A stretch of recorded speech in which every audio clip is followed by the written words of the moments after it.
Article 8 deals with leave in the workplace. Any steward that is being confronted with a disagreement about how much leave a person should be getting, or FMLA leave, is really advised to give this article a good read. It is pretty extensive, and it has gone through some pretty good changes in 2014 with our new contract. The first section deals with sick leave. Sick leave is now accrued bi-weekly, which is an advantage for us. It can be used in 15 minutes, and accrual is based on the hours paid within the bi-weekly period. So it's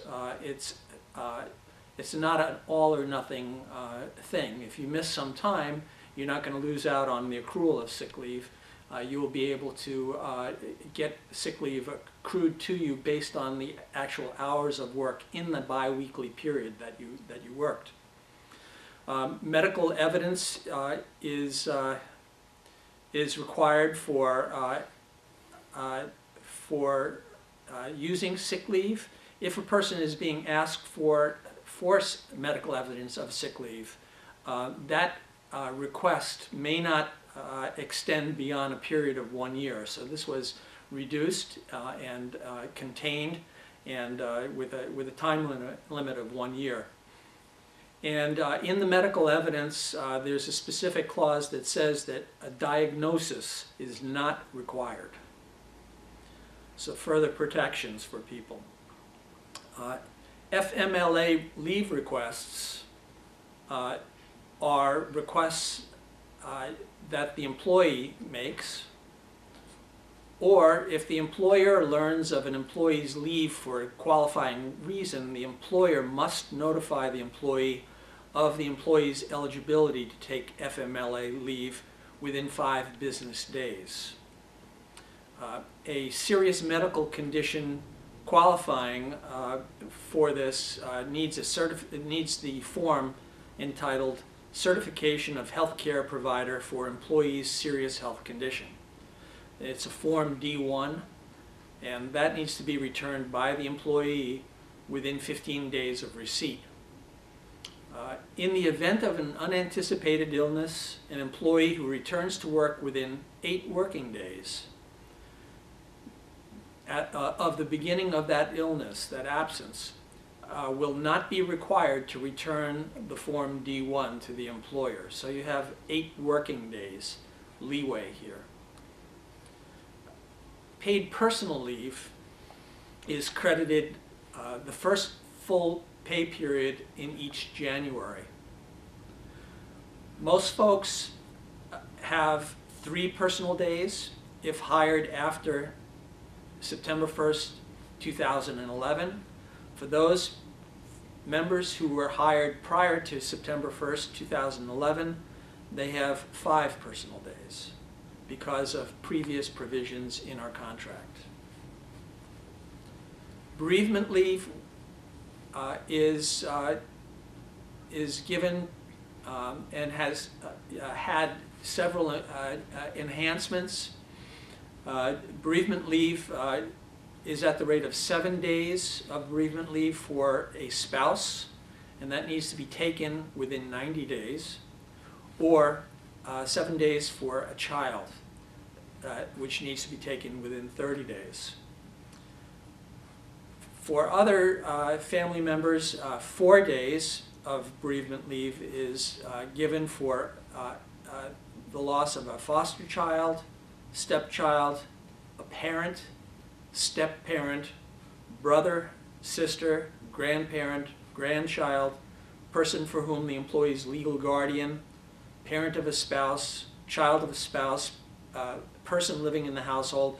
So these have all been listed out rather than in the text of a awkwardly worded paragraph. There is now 1 day bereavement leave given for a grandparent-in-law or a grandchild-in-law, brother-in-law, sister-in-law, and those are to attend the funeral. So there are prescriptions for that, for the use of that.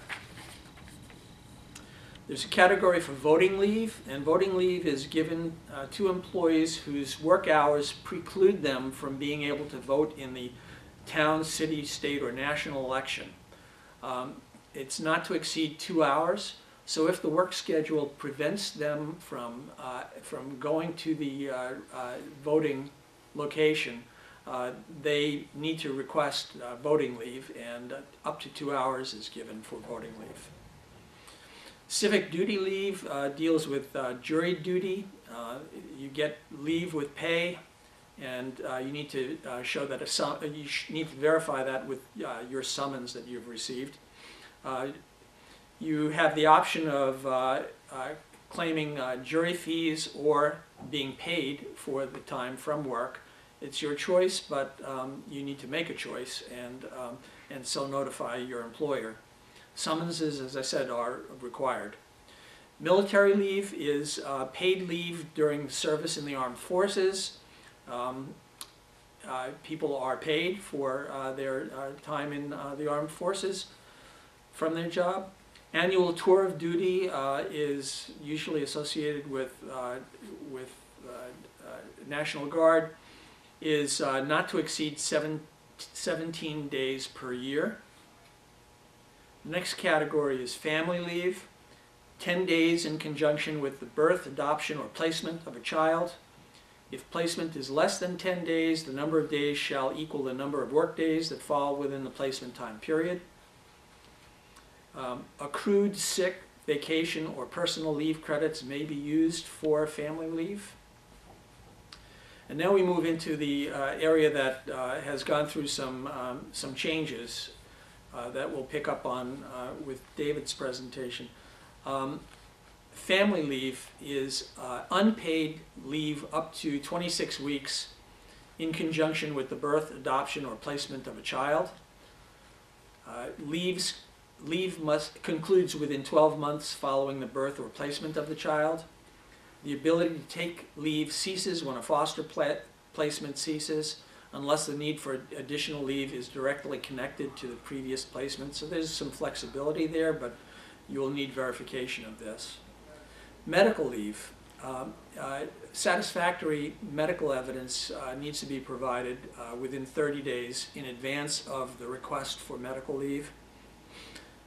One of the biggest areas of contention in negotiations was over the area of intermittent FMLA medical leave, intermittent leave.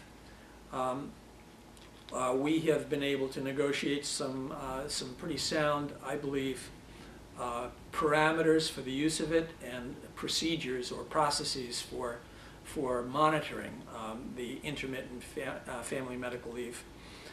Again, you need satisfactory medical documentation. You may utilize up to 60 days of your FMLA allotment. But during the intermittent family medical leave, the agency may modify your work schedule, and that's attempted wherever medically necessary, so long as there are no disruptions to the operation of the workplace. They may also modify work schedules, change in job responsibilities, alternative work options, or continuation of intermittent leave beyond 60 days if the operations allow. Provided that the employee has not exhausted 26 weeks within a previous 52-week period. So it gets complex when you're dealing in this area. Again, read the article and consult with your local executive board member, or call our office and run things by us for our take on the facts. There's also the section for medical leave, which under 8.7.2, which allows for up to 26 weeks to care for a spouse, child, or parent who has a serious health condition. Again, medical certification is required for this. So Massachusetts continues to have the most flexible and robust leave provisions under FMLA throughout the United States. And we continue to hold safe and urgent the need for these types of leave provisions in our contract. It's something that we fought very hard to keep, and we continue to enjoy those benefits. Let me turn over to David Young to look at things from a management perspective. Yes, I'm always doing things from a management perspective, which makes me feel a little bit evil. But Greg is going through all the details. What I hope to provide you is some practical tips. Vacation and personal leave do not usually present many areas of problems at the workplace. Vacation leave can be a problem where you're requesting leave too far in advance and management doesn't know what their operational needs are going to be down the road, or when you request your vacation leave too close to the time of departure, and that would present an operational problem for management. Likewise, conflicting requests among the same bargaining unit or between bargaining units sometimes present a problem. These matters are usually worked out on a local basis. My best advice is not to make any reservations before you know your leave time has been approved. Sick leave is a different matter. Management sees sick leave as a privilege, not a right, even though it's provided as a right under the collective bargaining agreement. It is only to be used for the purposes specified in the collective bargaining agreement. It is not equivalent to vacation. There are specified purposes that sick leave are used for under the contract. Greg has touched on that very well. Discipline is imposed when sick leave is used for purposes not specified in the contract. So be familiar with what those specified reasons are. Sick leave also results in discipline when there's a failure to notify management of your absence. A very serious charge against an employee is a no call, no show, that you just don't show up and you don't call in. So there always should be notification to management of absences that will be charged to sick leave. Discipline also results when sick leave usage is excessive, placing a burden on management operations. Sick leave also results in discipline when there is a pattern of abuse, such as taking sick leave before or after vacation, before or after holidays. On certain days of the week, the employee is always calling in sick, or to arrive at work late or to leave early. When sick leave is taken repeatedly on certain days of the week, this results in a common form of discipline. When an employee exhausts their leave and is off the payroll for their absences, management often says, "We own your job" at that point.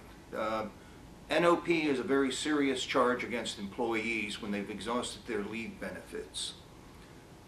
Which brings us to the Family Medical Leave Act.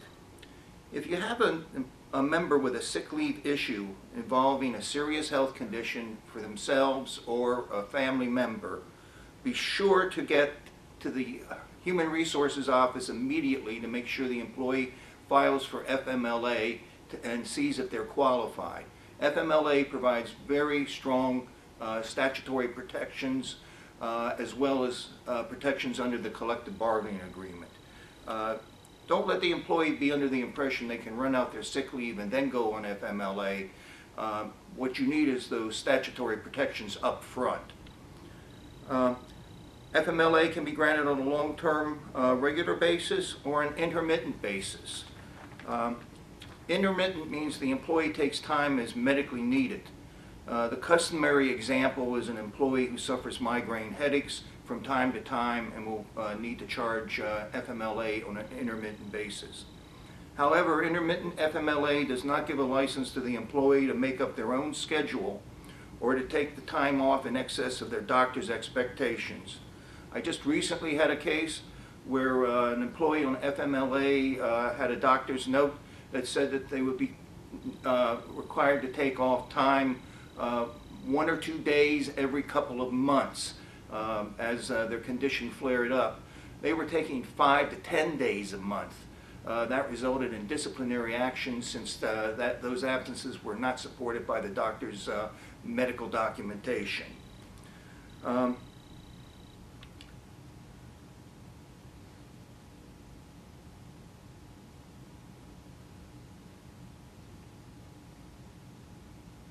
It's also important too, I found in sick leave cases that an employee will receive maybe a written warning and not rebut it, may receive a 1-day suspension and not appeal it, and then when things get very serious like a 3-day or a 5-day suspension, they finally decide to appeal the matter. They should have taken action before that, because whatever is unappealed or unrebutted is construed against the employee when trying to appeal further disciplinary action. Finally, and I would urge you, if you have a member with an addiction, if you know they have an addiction or suspect they have an addiction, make them aware of the fact that sick leave can be used for treatment for an addiction. And I have a practical example on this. One of the disappointments of my career was an employee who received written warnings and suspensions for being drunk on the job, which she never appealed. And she even was taken by ambulance out of the workplace from time to time because she was intoxicated. She finally received a 5-day suspension, which she grieved. I told her I wanted to be able to argue that she was in a treatment program. She assured me that she was. So when we got to the hearing, I argued that she denies being intoxicated at the workplace, but then in the alternative, that she's in treatment to show that she was making some progress, was recognizing the problem, and management should back off and give her some space. Unfortunately, that employee drank themselves to death before we got to arbitration. So I would urge you, if you have a member that might benefit from treatment, to tell them that they can do that by using sick leave in accordance with the contract, and they do have FMLA protections as well. So I guess the message I'm giving today is pursue FMLA wherever you think it might apply. Get the paperwork in, and get the paperwork in an orderly fashion. As I mentioned, the one employee whose doctor certified that they would only need to take 1 or 2 days every couple of months and exceeded that amount significantly was subject to disciplinary action. But that's the management perspective. Thank you. Richard? Okay, from the union perspective, there are a couple of things I do want to say. And first of all, Greg and David have covered the changes in the contract very well on this particular article. But I do urge all you stewards out there to read the new Article 8 very carefully and be aware of its provisions, so when an issue comes up in the workplace, you'll be able to deal with it. In terms of the changes, first of all, there was the change that Greg mentioned with respect to bereavement leave for brothers-in-law and sisters-in-law. If a brother-in-law or sister-in-law passes away, as in addition to the grandparents-in-law or the grandchildren-in-law, there is now 1 day off to attend the funeral. I mean, obviously you have to go anyway, but at least now you have a day to do it that will be compensated. With respect to FMLA, that's obviously the big area of change and of controversy in this new agreement. As David pointed out, it's very important, if you come up on a situation where FMLA might apply, to get the paperwork in on time. It's very important also that the doctor's certification matches what the member is looking for in the way of leave, particularly if it's an intermittent situation. It's important that the documentation back up whatever intermittent leave the member may want to take.